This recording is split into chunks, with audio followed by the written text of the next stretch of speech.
Assalamualaikum warahmatullahi wabarakatuh. Alhamdulillah wassalatu wassalamu ala Rasulillah Sayyidina Maulana Muhammad ibn Abdillah wala haula wala quwata illa billah, amma ba'd.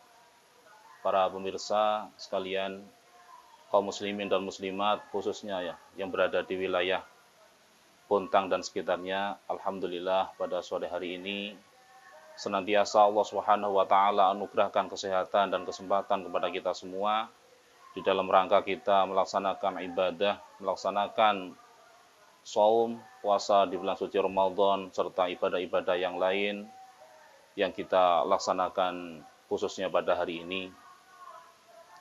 Para pemirsa sekalian yang dimuliakan oleh Allah Subhanahu wa taala, sebagaimana telah kita ketahui bersama, di dalam kaidah usul fikih ada satu kaidah yang berbunyi al-fardu afdalu minan nafli, bahwa ibadah yang sifatnya fardu itu lebih utama daripada ibadah yang sifatnya sunnah.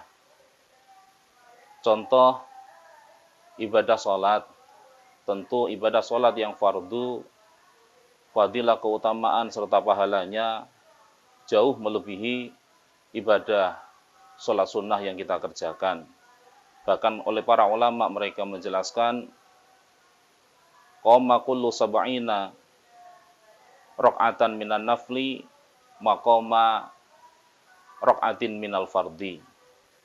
Dari setiap 70 rakaat sholat sunnah yang kita kerjakan itu baru sebanding dengan satu rakaat fardu yang kita kerjakan. Kalau ibadah fardu saja luar biasa. Kalau ibadah yang sifatnya sunnah saja luar biasa pahalanya di sisi Allah Subhanahu wa taala. Contohnya adalah salat rawatib rakaatani qabla subhi. 2 rakaat sebelum salat subuh yang kita kerjakan itu khairun minad dunya wa ma fiha, lebih baik daripada dunia dan seisinya. Bisa kita bayangkan ibadah sholat fardu yang kita kerjakan tentu pahalanya di sisi Allah sangat-sangat luar biasa. Nah, ketika kita berbicara tentang ibadah sunnah, khususnya dalam hal sholat, tentu semua kita telah faham, telah mafhum, telah mengerti bahwa tentang ibadah sunnah ini sangat-sangat bermacam-macam. Ibadah sholat, ada yang mengikuti ibadah-ibadah yang fardu, kemudian ada yang berdiri sendiri. Sudah paham kita.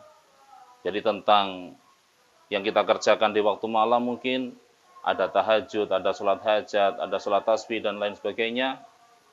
Kemudian pada kesempatan sore kali ini, sekedar tadkirah dan pengingat kepada kita semua tentang ibadah-ibadah yang sifatnya sunnah, sholat-sholat sunnah yang mengikuti sholat fardu, baik yang qobliyah maupun ba'diyah. Sekedar pengingat kepada kita semua bahwa di antara sholat qobliyah dan ba'diyah tersebut ternyata ada yang sifatnya mu'akkadah dan ada yang sifatnya ghairu mu'akkadah. Ada yang sangat-sangat dianjurkan dan ada yang di luar mu'akkadah yang tidak dianjurkan. Maksudnya dianjurkan tapi masih kalah dengan yang mu'akkadah. Nah, yang mu'akkadah oleh para ulama, mereka menjelaskan bahwa sholat sunnah yang mu'akkadah ada 10 rakaat, yaitu rakaatani qabla subhi, 2 rakaat sebelum sholat subuh. Jadi kita tahu bahwa 2 rakaat sebelum sholat subuh tadi sudah kami jelaskan khairun minad dunya wa ma fiha, jauh lebih baik daripada dunia dan seisinya. Ini sholat sunnah.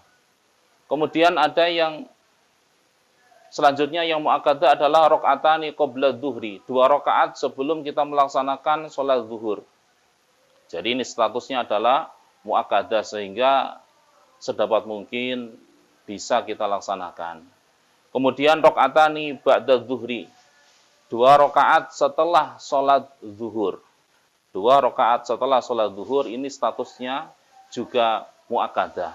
Jadi sekali lagi ini sebisa mungkin kita laksanakan. Kemudian 2 rakaat sebelum sholat subuh, 2 rakaat sebelum sholat zuhur, 2 rakaat setelah sholat zuhur, Kemudian rakaatani ba'dal maghribi, 2 rakaat setelah sholat maghrib. Ini statusnya juga muakkadah. Kemudian yang terakhir untuk melengkapi 10 rakaat yaitu wa rakaatani ba'dal isya'i, 2 rakaat setelah sholat isya.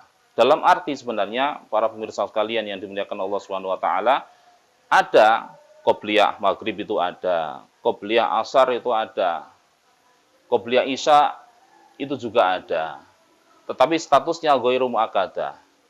Jadi sebenarnya tidak tepat kalau terkadang mungkin kita datang ke masjid ternyata sholat jamaah belum dilaksanakan. Jadi sempat kita melaksanakan qobliyah maghrib contohnya, kita sempat melaksanakan qobliyah isya, tetapi ternyata setelah kita melaksanakan sholat isya atau sholat maghrib, justru malah kita tidak melaksanakan sholat ba'diyah maghrib atau sholat ba'diyah isya.